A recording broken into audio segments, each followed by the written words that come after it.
How's it hanging, fellas? I'm OrosZ, and this is another episode of YAKUZA 3, and in today's episode... Let me look up through the sub-stories. 7 mysteries. Yes, I was tasked with getting a bunch of fruit.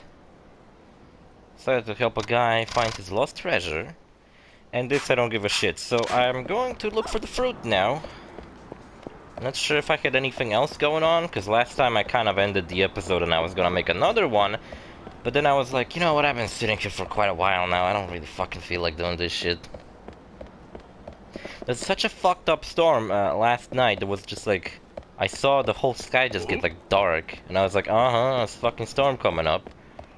And while I was going to sleep, fucking like lightning lit up my room and just made like these, it was so fucking loud, and I really liked that because it just made me fucking go to sleep a little fucking easier. Reminded me of those times as a kid when a storm would come up and fucking put me to sleep. You know, like all these like idle noises that kind of make you sleep better.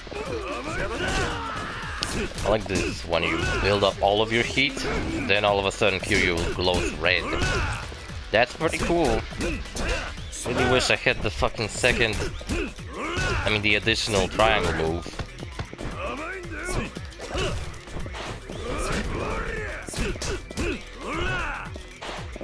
Guy fucking die. I hate fat people, you know, I might be fat shaming, but I really do, because they're just fucking ungrabbable pieces of garbage. Can't do shit to them. Drop kick them in the face, that's the only solution. And I couldn't even do any heat moves, because I can't fucking knock these guys down, or grab them. So I don't have enough heat moves to do anything cool. I got an energy drink right here, and it's actually the Coca-Cola energy drink. I never had that one, so we're gonna check it out. Fucking cold, straight out of the fridge. My throat kinda hurts. There's fucking been sitting with like fans turned on in my fucking room. This is gonna get me a fucking cold.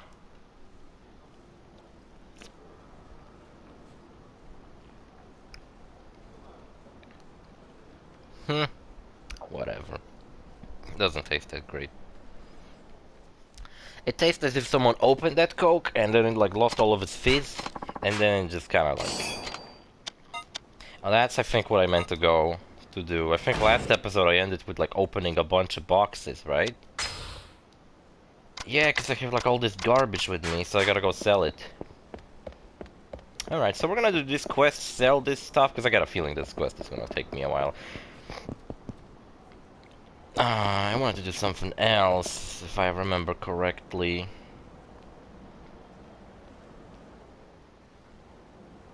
I wanted to enter a location that I was pretty certain had a key inside. Now here you are, let's see what you brought me. Well, nothing, because I wanted a refresher on what the fuck I had to even get. Public market, okay. Goya means bitter melon. What the fuck is a bitter melon?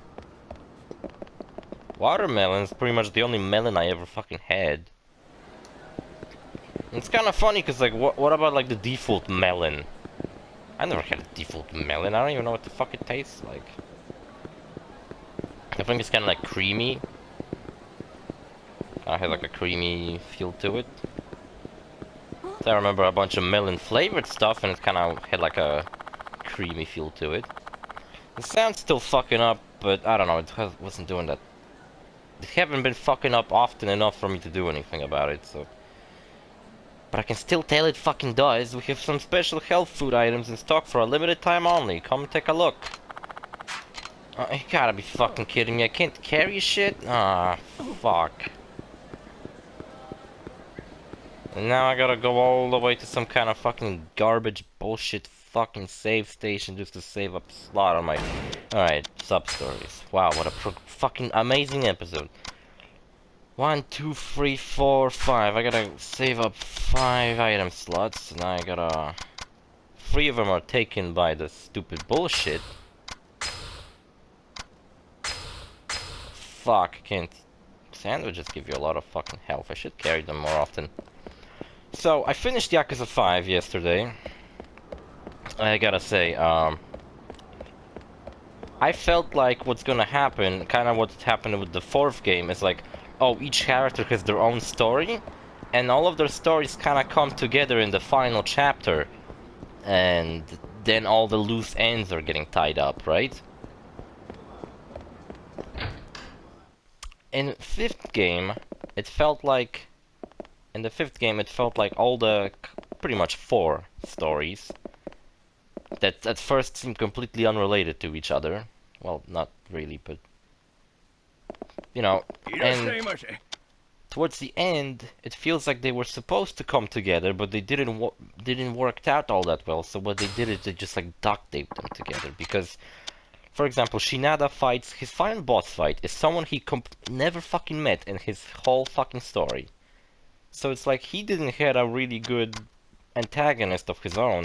So he defeated Seijima's part of the story antagonist. Why the fuck are they carrying platinum nails that are this fucking expensive? These guys are fucking morons. Gotta do something about these items. Gotta save up. Well, I guess I can buy melons and just fucking give her 4 items and then give her back the 1 item. Unless I gotta give her everything at once. Bitter melon, that's all I know for now. Perhaps I'll find out more if I go to the market. Maybe I'll run and get into a fight on my way there and I'll fucking eat another sandwich. Yeah, so it feels like the story doesn't come together all that well. Seijima's story, I felt like his final boss fight would have been meaningful if it wasn't for the fact that they didn't even have to fight. I felt like there was a kind of like a conclusive moment before all of this. And I almost felt like, you know, that should have been the fucking end. And instead there was like 1 more chapter after that that didn't felt as good. Akiyama's story ends. He fights someone... Alright, he finds... His final boss fight is against a guy who we met before. And when we met him before, he ran off like a little bitch. Just to come back and still be a little bitch. He was like pulling out knives, and his fight was just not fun. Even though I think Akiyama plays way better in the 5th game than he did in the 4th game. In the 4th game he was just kind of uninteresting. Like, he was cool at first, but then you realize that he's kind of just like the same, but like he does faster punches. Because he kicks, not punches, right? So he does this all fast. And he can do like a bunch of hits in 1 combo, but then you kind of realize that he doesn't do as much damage as, for example, Seijima. And I guess Seijima worked so well that they didn't even fucking change him, he's the same. Well, he has some new moves, but he's not completely different. Alright, so there's a bitter melon. A lemon, okay, that's something else I had. Wait, what the fuck? Oh my god, they forced an item into my equipment, really? Fuck you. I got a Goya and a melon.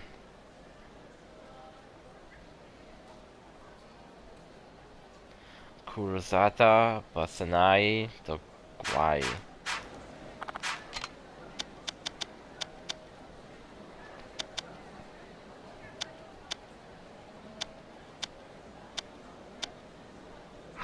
Yeah, but maybe if I give her the stuff, maybe she'll like tell me more. Maybe she will remember more of the names of these items I have to deliver. Yeah, so Akiyama fights this guy who's haven't been really that cool. He was kind of a dickhead through the whole story. And then at the end he ran off like a bitch just to fight him later when he pulled out a knife. A bunch of characters that in my opinion shouldn't even be there because they didn't really serve the purpose other than to intimidate 1 fucking guy. And also show their gratitude towards Akiyama, who so far haven't fucking helped them at all. It's just that he helped Kiryu, who helped those people. So it's like, they're in debt to him now for some fucking reason? Also, one of the characters from the 5th game I actually didn't realize comes back in the 7th game. Which is pretty fucking interesting. Pretty cool. And from what I remember, there was this rumor that there was supposed to be a prequel to the 7th game called Yakuza Like a Missoura, where you play as one of the guys who's one of the like bosses of Yakuza 5. Which I didn't realize at the time he was one of the bosses in Yakuza 5, but that's pretty cool.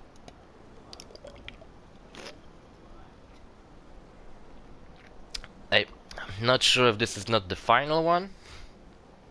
The quest name is 7 Mysteries or whatever. And it's the 4th one, but I think this might be the final one. Because I don't remember any other ones after this. So Goya really does mean bitter melon. Why would it not? I got a lemon. At least lemon still means lemon, that's an easy one. It would help if I knew what to bring. A thorny plant.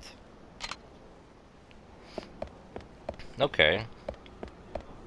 That's something to start with. Oh my god, my throat.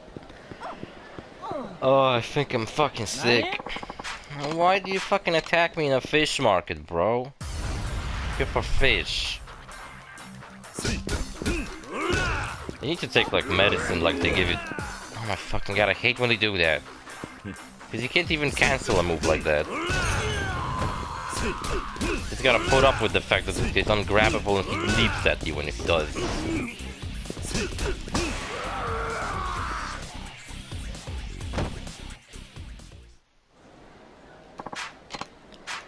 You know, at least this is something that I felt like when I first played this game. Outside of combat it might not control as well as 2 did, but at least in combat it feels still really good. Right, thorny plant. I guess I'm gonna buy one at a time. I guess it's this one. Alleyway. Oh my fucking nose. It's super fucking sick.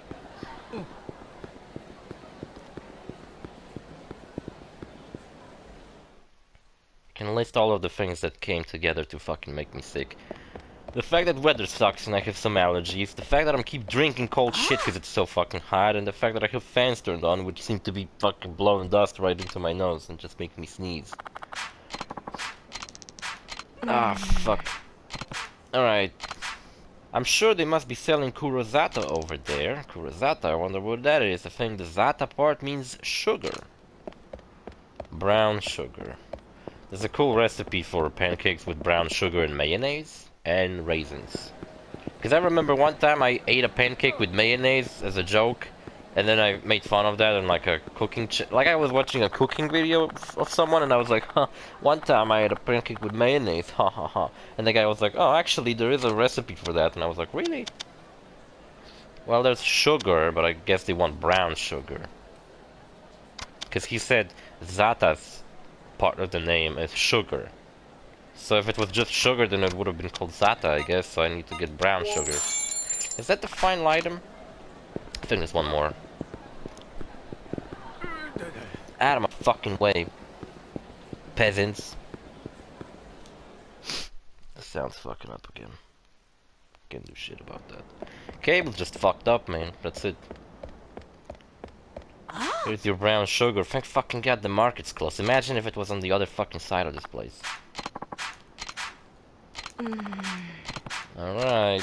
Banzai. Still, you know how it's yellow and sweet? Don't young folks say banzai anymore? Bananas. There's green bananas there too, but like, aren't green bananas just like normal bananas, but they're like not like fully, you know, developed yet? Not sure what you would call that. Famous local water from the famous local fucking ditch. Island bananas. Oh, there's also red bananas actually. So I guess there might be like cases where it's like yellow bananas when they're underdeveloped they're green, but there's also bananas that when they're fully developed they're still green. And there's also red ones. Also, did you guys ever wonder, like, what the fuck, where did, like, banana seeds come from? Because they gotta grow from something, right? Like, plants grow from seeds, but usually the fruit has seeds in it. Like, apples have seeds inside of it, oranges have seeds inside of it. You plant them, they grow fucking plant trees, right? What the fuck about bananas? Well, apparently bananas actually do have seeds inside of them. Like wild bananas. But I don't know how the fuck... I think there's like just like a kind of bananas that... I mean like some kind of like the bananas we buy at store are like made to be without the seeds or something like that. Or perhaps they're like a kind of banana without seeds in it. I don't know. Mythical Goya juice, it really is. It's real after all. The Banzai and Dogwai are very important ingredients too, you know? Don't forget that. I'm gonna take this right to my mom. Thank you so much, ma'am, and you too, mister. Ah, my head. That was really kind of you. I'm sure that juice will help the kid's mom get better. Well, aren't you the kindest fella? Honestly, it feels right proper making a big batch of Goya juice after all this time. Folks reckon my juice packs some mythical medicinal punch that will cure any sickness. But to tell you the truth, there's nothing real mysterious about it no more. You see, back in... Actually, you know what? I wonder if you got those ingredients and you, like, put them in a blender. You could make some of this Goya juice from this game yourself. That'd be kinda cool to see someone do that. And see if it cures sicknesses. You see, in my day, Banzai Lemon and Dugwai were so darn expensive almost no one could afford them. Just so happened our Goya juice was the healthiest thing around, but these days nearly anyone can get their hands on those ingredients. I just did.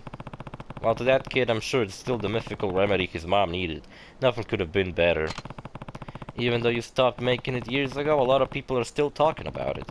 That alone tells me it's some incredible stuff. Thank you for lifting an old woman's spirit. Now I gave all the juice to that boy, but this will also fix you right up. Oh, I got a stamina royale after all my troubles. Not that I don't like stamina royale, it's just that fucking... expected to get something cooler out of this shit. So many rainbowy colors. They could have easily just make it like you choose a skill to upgrade it and just upgrades. But no, they had to make this rainbow color just fucking fly across the screen. There's another mission already. But let me go and... Oh wait, I already sold all my shit. But I want to go one more place where I'm sure there is a key. And I guess, you know what, a long time ago I watched one of the Lupin the Third Season 3 episodes and I kind of forgot about it. That's like a month ago or something, but... if I recall correctly... How the fuck do you enter this place? Oh, you go upstairs?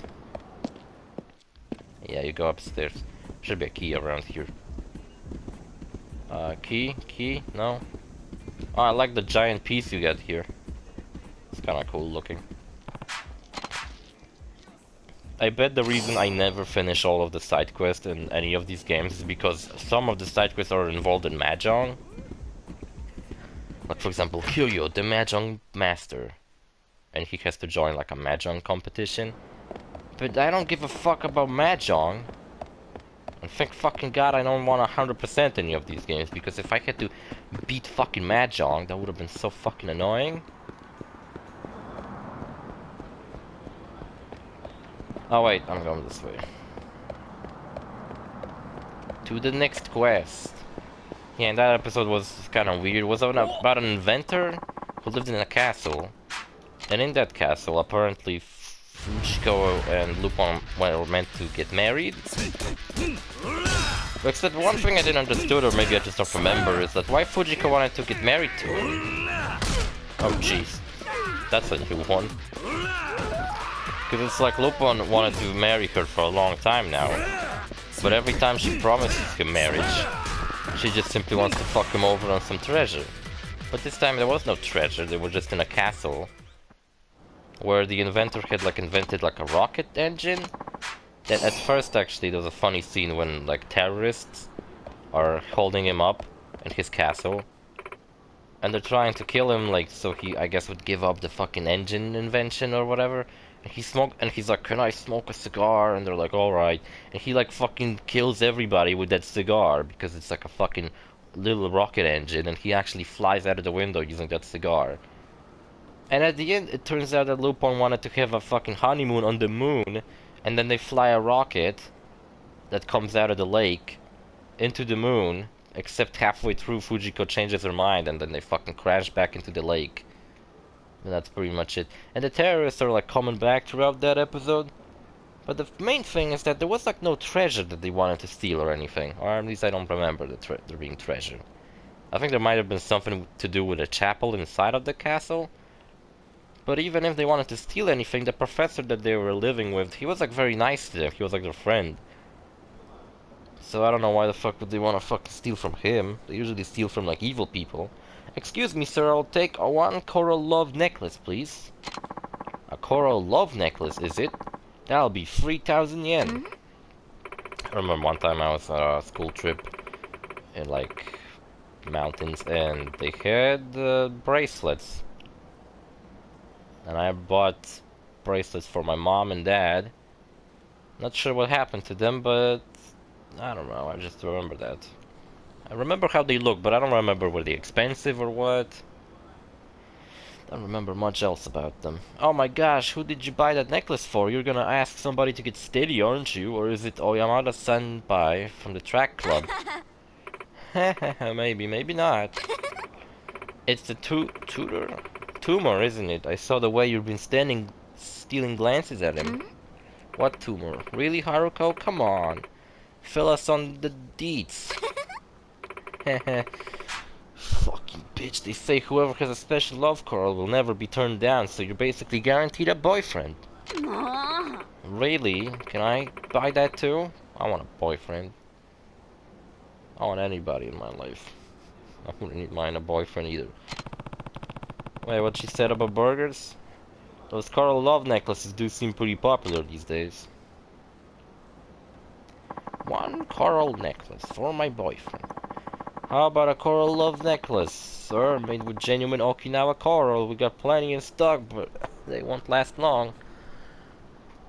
I didn't share my thoughts on what the fuck I think about this Coca-Cola energy drink, but like I said, it tastes like just fizz, like Coke that lost all of its fizz.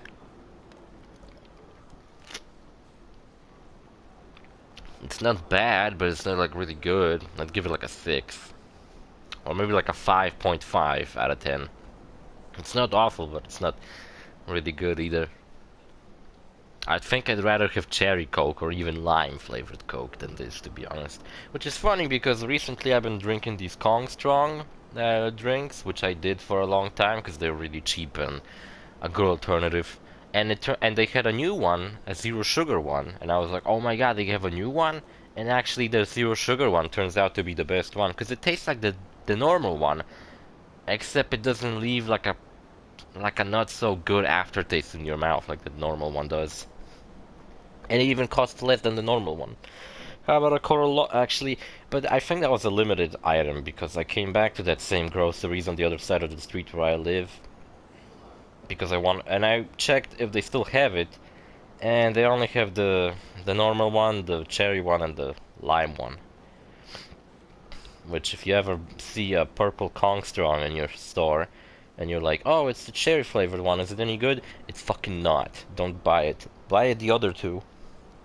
Not the cherry flavored one. And it's not like I hate cherries. It's just straight up disgusting. Don't fucking buy it. But then again, some people like tomato juice, so what the fuck am I? Who the fuck am I to tell people what to buy? How about a coral love necklace?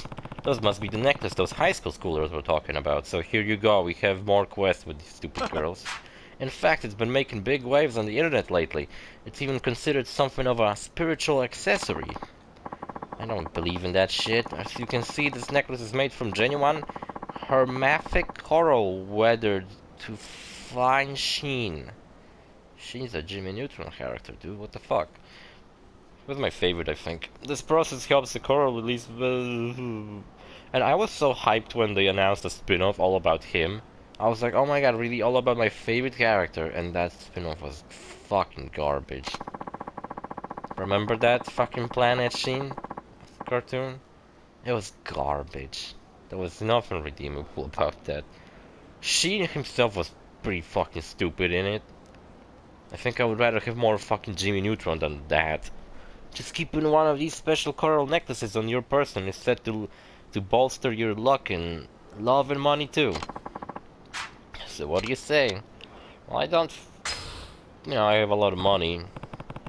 I might as well just buy it and like fucking give it to Haruka or something as a gift. Thank you, sir. I would love if you could do that, if we could like interact with these kids a little more than outside of the quest. Is this really gonna make me lucky? I'll admit I have my doubts. Can I equip this? What the fuck is that? What the fuck is that? I can't use it. Alright, I'm out of here. Why do I have an eerie stuffed toy? And why is it so eerie? So what the fuck does eerie means? Scary? Kinda, but it's like eerie as in uncomfortable. Uncomfortably scary. Let's see. Oh, that's cool. Bloody binding, let me show you what it does. It gives you minus everything. Basically makes the game harder.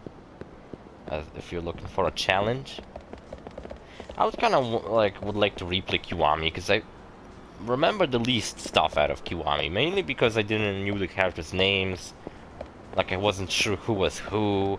I was still like at the time when I played it, I still like wasn't sure how the fuck this whole hierarchy in Yakuza world works. So I was just like who the fuck is the boss of who? Who the fuck is who again? And also I think Kiwami had some of the toughest fights. It's mainly due to the fact that Harit has regenerated health a lot. Well, speaking of regenerating health, the final boss fight of Yakuza 5 is a guy who you would not expect to be the final boss fight. He had no reason to turn evil all of a sudden because he was a good guy throughout the whole fucking game. There's a stupid ass plot twist regarding the actual like main bad guy who was like behind everything. You don't even get to fight that guy because he's like an old man. Instead you fight that guy, and that guy looks like a cheap ripoff of Nishiki. His tattoo even looks like Nishiki's, except when Nishiki had a fish, he has that same fucking fish except it's black. He's dressed almost exactly like that asshole from the second game, who took over Nishiki's family and you had to fight him in the previous game, where he had a sword with him all the time. Oh, the weather is getting more and more fucked up. And yeah, he just looks like a combination of Nishiki, Ryuji, and that asshole from the second game.